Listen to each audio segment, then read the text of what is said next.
I remember we brought this half-finished record to my old band, and we finished that one, and you saved it essentially.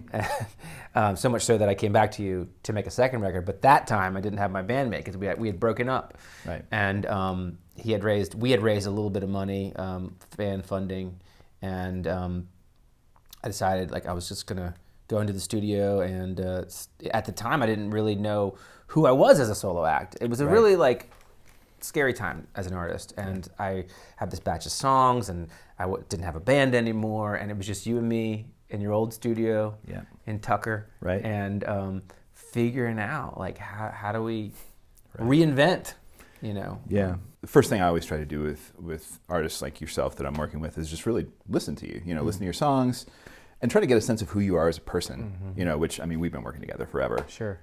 But understanding that and getting a kind of a deep sense of that is what I hope allows me to really help you make your art everything it can be. And sometimes that's about pushing you. Right. Sometimes that's about me pulling back a little bit. Right. Sometimes that's about me pulling you back a little bit. So, it's all in there, and it's all part of the process, I right. think. Yeah, so. I definitely feel that.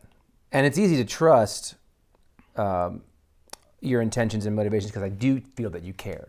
It matters to you, not just that we make something great, but that I feel like we made something great. Because you could make what you feel like is great, and maybe I hate it. You know what I mean? But not every producer feels it. Not every producer approaches it that way. We're making something together, and I know that I suspect that the way you approach it is ultimately the artist needs to have that artistic, creative impulse satisfied. Because Absolutely. it doesn't matter how good you think it is or anybody thinks it is. If the artist thinks they didn't make what they really came to make, there's something wrong there. Right. No, I mean, that's so important to me.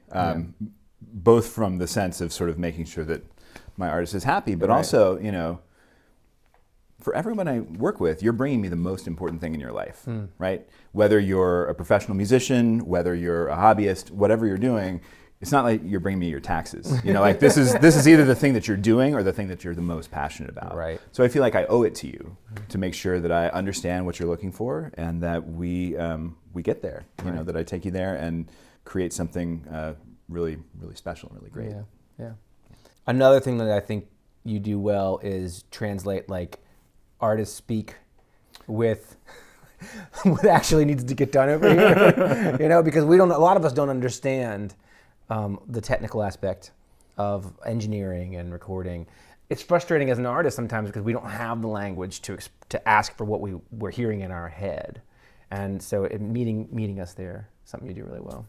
That, again, that's something that I feel like is really important to me and to working with you guys. And also, I think something that I hope I'm able to do is if we bring in outside musicians, like a violist or something, that, sometimes you'll be looking for a particular sound, and between the engineering and being able to talk to musicians in certain ways, we can kind of achieve that as well. Yeah, so. Absolutely. It also helps me to trust you because you're such a great musician yourself and you play everything. So, because I have worked with folks who don't play, or they don't play many instruments, or maybe they just play one, and you're handing over this art and you're working with somebody and they don't understand your language. They can't do the thing you do. In your case, you do it better than us.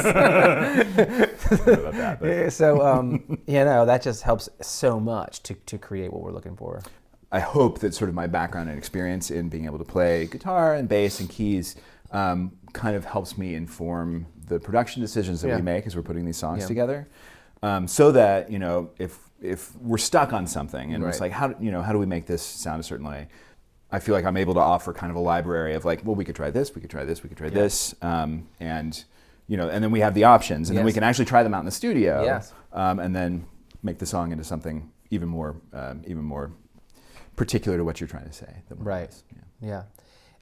But you also at least you've let me as an artist explore and try things out on instruments that maybe I had no business playing. Because I think it can be very intimidating coming into the studio.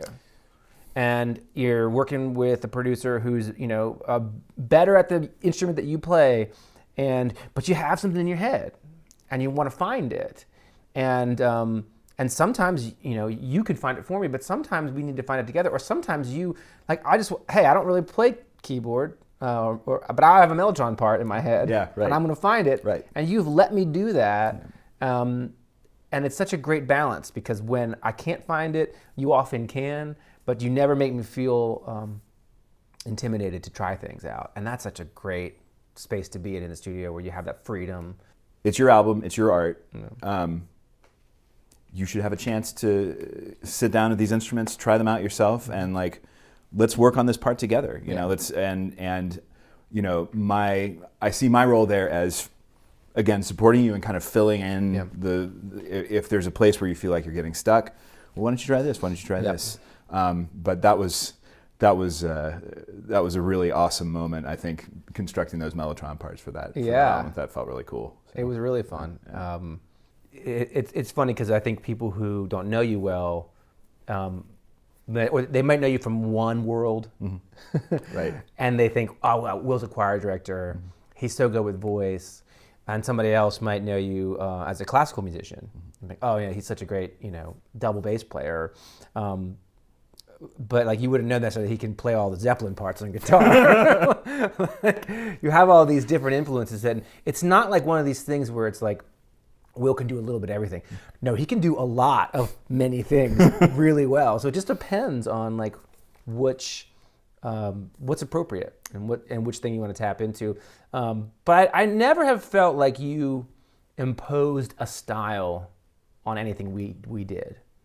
I never felt like that. I felt like if I wanted to go into a particular style, more than likely you have explored it and were great at it.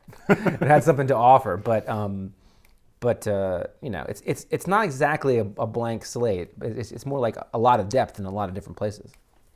That's awesome. I feel like I've been lucky enough to work with a large number of different artists doing different things. I love working with singer-songwriters.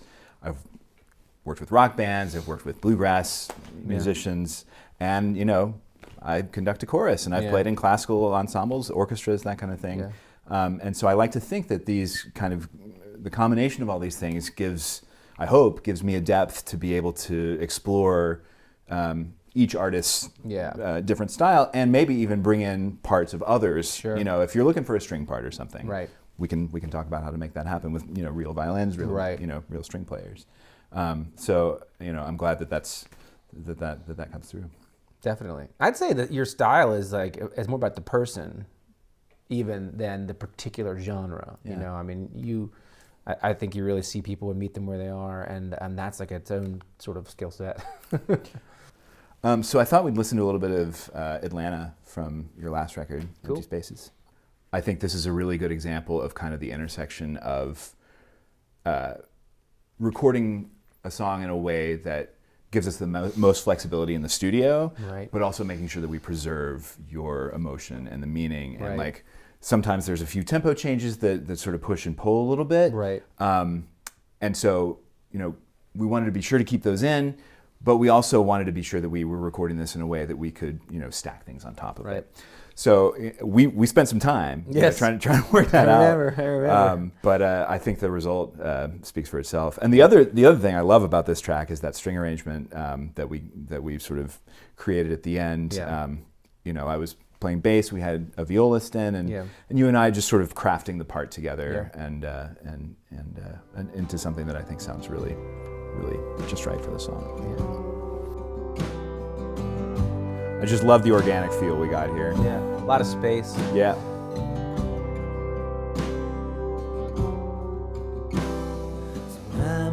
And I remember playing bass on this, just I would hit a note and just leave it for 8 bars. Just let everything sit on top of it,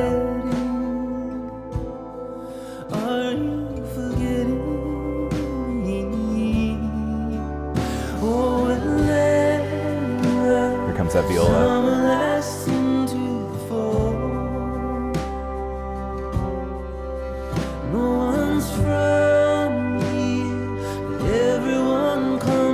I think I was bowing the same note as the violist, and so it's kind of you hear the timbre kind of move back and forth. Now it's so hard to leave.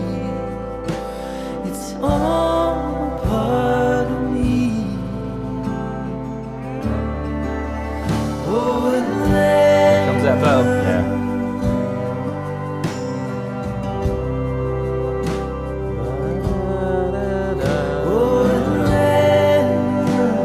I love how those two melodies Yeah. continue. Right, interacting. This was your call to go up here at the end, which was right on point. Yeah, it's beautiful.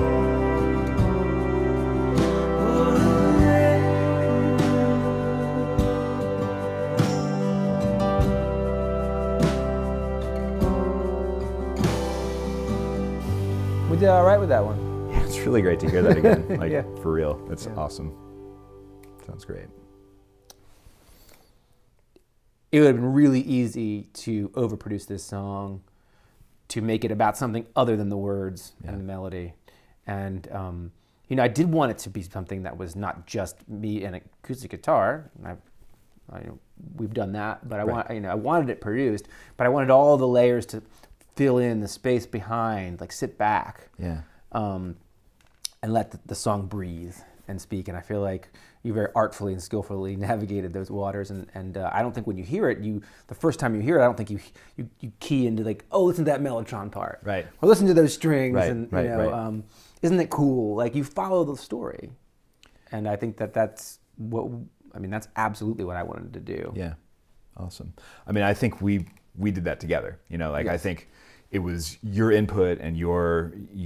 I mean, part of that was your mellotron part for sure, and we constructed that bowed bass part together. At the end. I think you had the theme to begin with, and so I played around with it, and I think for me that's sort of the seal on that song is that last, that last little melody that's in there. It's a great example of one of the things that I love about working with you is that I have no idea how to play a bowed instrument, but I had this theme, and I wanted to realize it and put it in the song, and of course you were going to play it, but you helped me find it and fill it out, and so it was this great teamwork.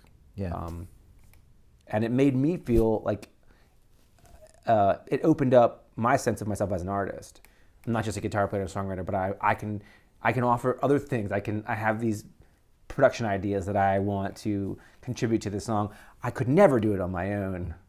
And it would have been easy for you to go, I got this, kid. Let me just play that part. You don't know what you want. But no, it was like, okay, let's try it.